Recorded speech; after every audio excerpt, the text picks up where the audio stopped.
Welcome back to the channel, everyone. And once again, I'm Robin Elliott, Caymanspyder. I'm here to do another Maserati review and introduce the new 2004, early 2008 Maserati Quattroporte 13.9 inch vertical screen.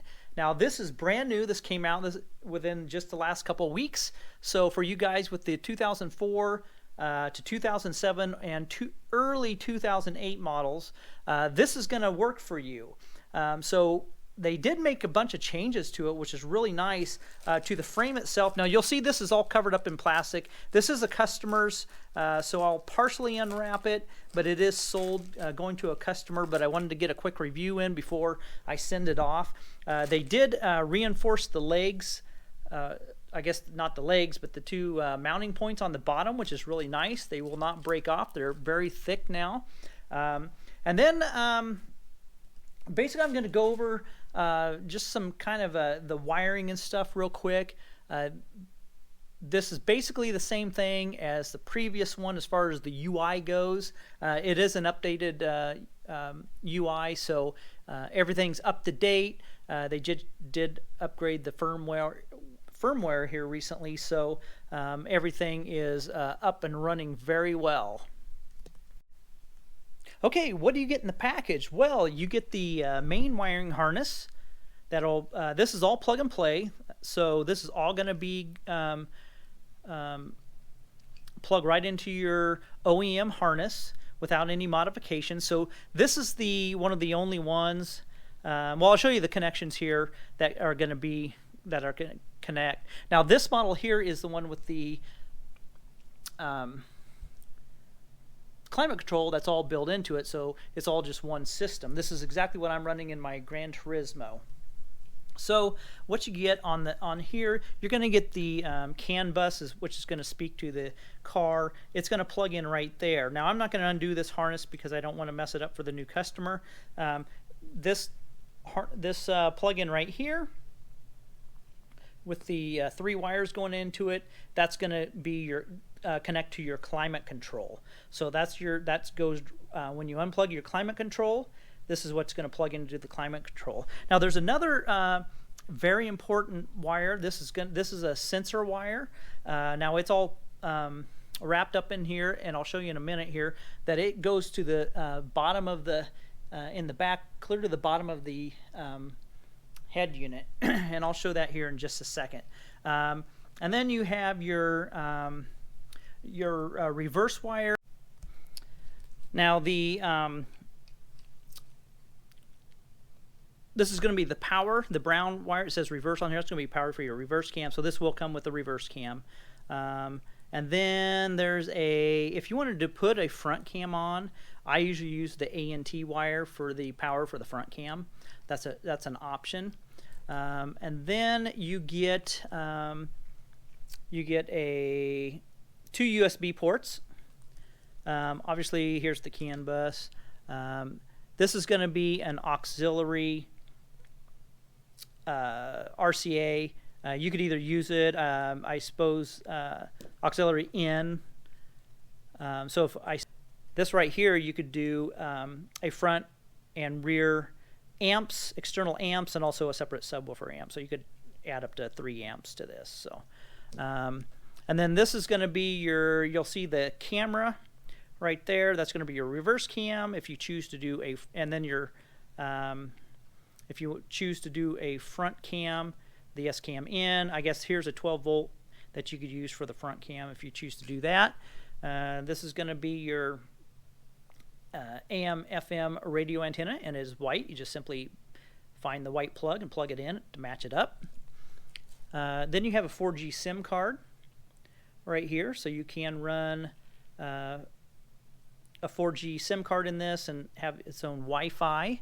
Then you have your GPS antenna. I do sell an adapter, so you could retain the factory one. It's on my website. This is the 4G antenna right here for the SIM card. And then you get you could either use one of these, or you could just use for the SIM card, but I recommend using this for the SIM card and then just using one of these for the Wi-Fi, so it picks up the Wi-Fi.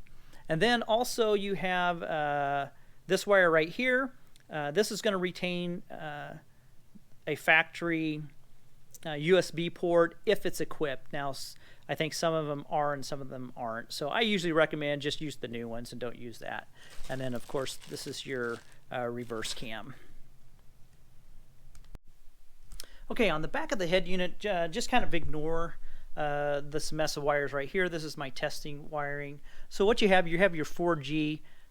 This is where your 4G antenna is going to screw on right here. Then your Bluetooth and Wi-Fi go here, and then the GPS. Like I say, you could. I have the adapter that you could retain your factory one, or you could use the one supplied. So either way, and then everything else is going to go plug right into the back of here. I'm not going to go into all this. Everything has its own specific space to plug in, and I think you might have a couple extra ones that you don't use.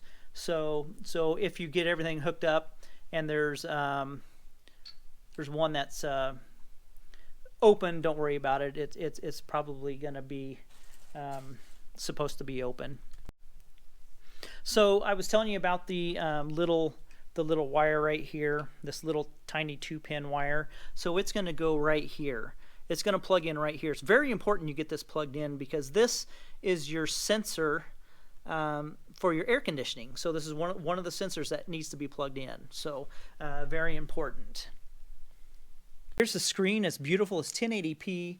I'm not going to go greatly into detail because I've already done this. This is the same UI as in the Maserati Gran Turismo and in the other the newer Quattroporte. It's just on a bigger screen and a higher resolution, which is great. So I'm going to go into settings up here, and let's see. We're going to go to night mode just because it's easier to film. It looks better in night mode. So these are your settings and everything. So basically, I mean, this is an Android head unit, so you could customize this. You could download any kind of car launcher. There's one called Vivid that is really awesome. Agma is one of my favorites too. And I'm going to do a separate video on all the different car launchers you could load on here. So it's, you know, very, very customizable. You know, and like I say, I'm not going to go into great detail. It does have all your, since this is not connected to a car right now, everything's kind of shadowed out, but this is your whole climate control, and it's going to control everything. And like I say, it's exactly like what's in the Gran Turismo that I have, only this is a larger screen. So I guess this does have wireless Android Auto and wireless Apple CarPlay, which is great. It works great. Bluetooth, of course. It's got its own internal microphone, so you don't have to worry about you know, not having a hands-free system. This one all does it.